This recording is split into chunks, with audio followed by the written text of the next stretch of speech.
Assalamualaikum, ketemu lagi di sini. Hari ini kita akan membahas tentang barisan geometri. Nah, yang seperti apa cirinya? Nanti kita simak sama-sama ya. Di pertemuan sebelumnya kalian sudah mengenal tentang barisan aritmatika kan? Cirinya yaitu beda atau selisih antar dua suku yang berurutan, yaitu suku setelah dengan suku sebelumnya ya, itu selalu tetap. Nah, sekarang kita lihat ciri dari barisan geometri. Nah, pertama-tama coba kalian amati dulu ada ilustrasi atau gambar perkembangbiakan sebuah amuba. Amuba ini berkembang biak dengan cara membelah diri. Dari awalnya ada sebuah amuba, lalu dia membelah diri menjadi dua amuba. Nah, nanti yang dua amuba ini masing-masing akan membelah diri juga. Jadi terbentuk 4 buah amuba dan seterusnya. Nah, misalkan nih setiap 10 menit sebuah amuba akan membelah diri menjadi dua. Maka banyak amuba yang terbentuk per 10 menitnya ini jika diurutkan akan membentuk sebuah pola bilangan. Kita lihat sama-sama ya. Menit ke-0 mula-mula misalkan ada satu amuba. Berarti 10 menit berikutnya ada dua amuba. 10 menit berikutnya atau menit ke-20 berarti akan terbentuk 4 amuba dan seterusnya. Kita coba tuliskan dalam bentuk pola bilangan seperti pertemuan sebelumnya ya. Suku pertamanya 1, suku keduanya 2, suku ketiganya 4, suku keempatnya 8 dan seterusnya. 1, 2, 4, dan 8. Coba kita amati sama-sama bilangan-bilangan ini. Jika kita coba bandingkan suku kedua banding suku pertama, perbandingannya adalah 2 banding 1. Atau kita sederhanakan jadi sama dengan 2 ya. Suku ketiga banding suku kedua, 4 banding 2. Atau kita sederhanakan jadi 2 juga kan. Dan seterusnya, suku ke N plus 1 banding suku ke N. Kita bandingkan suku setelah dengan suku sebelumnya. Ternyata ini rasionya atau perbandingannya selalu sama, selalu tetap. Nah, inilah yang dimaksud dengan barisan geometri.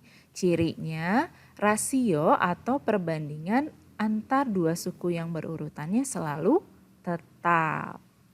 Udah tahu ya sekarang cirinya barisan geometri.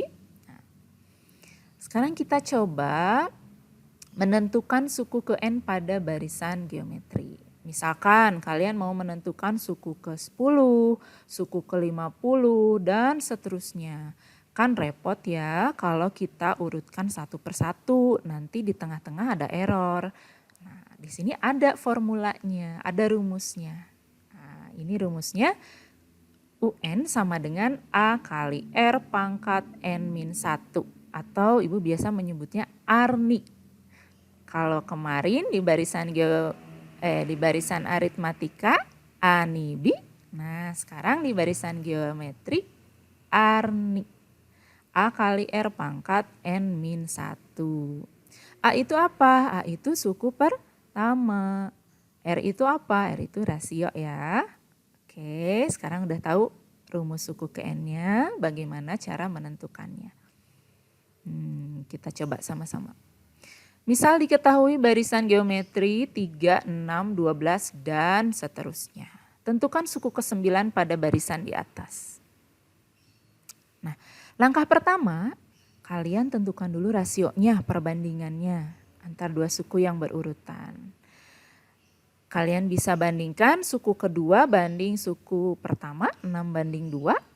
Atau suku ketiga banding suku kedua 12 banding 6. Ini hasilnya pasti sama ya, yaitu 2. Oke, nah setelah dapat rasionya baru kita menentukan suku ke-9-nya. Pertama-tama tuliskan dulu rumus suku ke N-nya. A kali R pangkat N-1.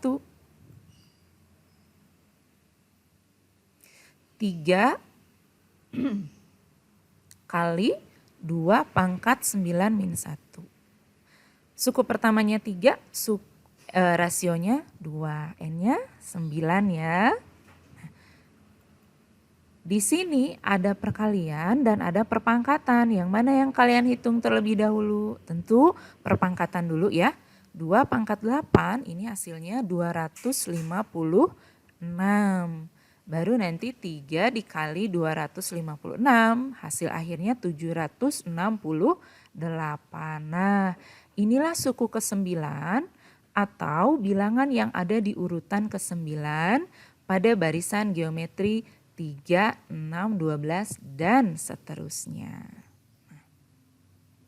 Jika sudah bisa menentukan suku ke N, sekarang kita coba menentukan rasio pada sebuah barisan geometri.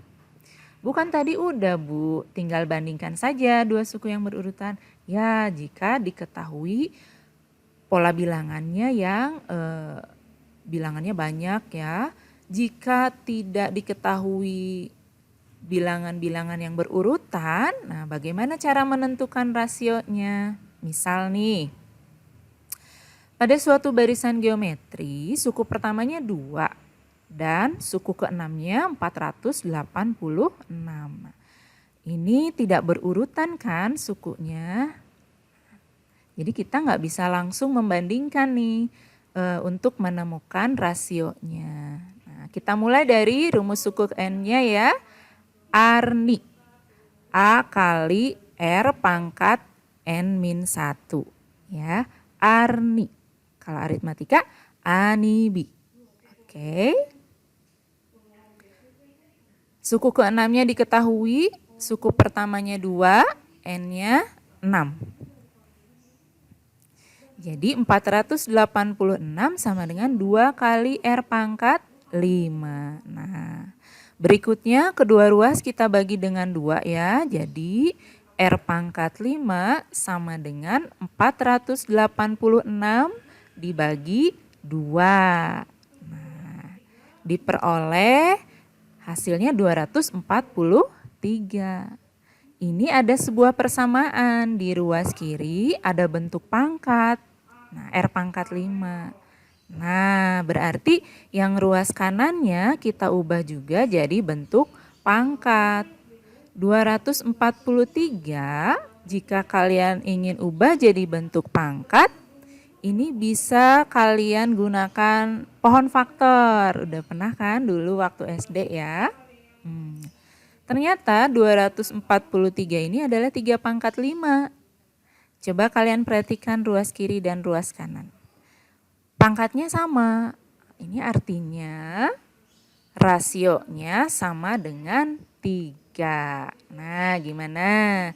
Bisa kan? Oke, insya Allah bisa ya. Untuk pertemuan kali ini Ibu cukupkan sekian. Nah, kalian coba kerjakan tugasnya. Ada 3 soal ya. Untuk pertemuan kali ini Ibu cukupkan sekian. Sampai ketemu lagi di pertemuan berikutnya. Wassalamualaikum warahmatullahi wabarakatuh. Hatur nuhun.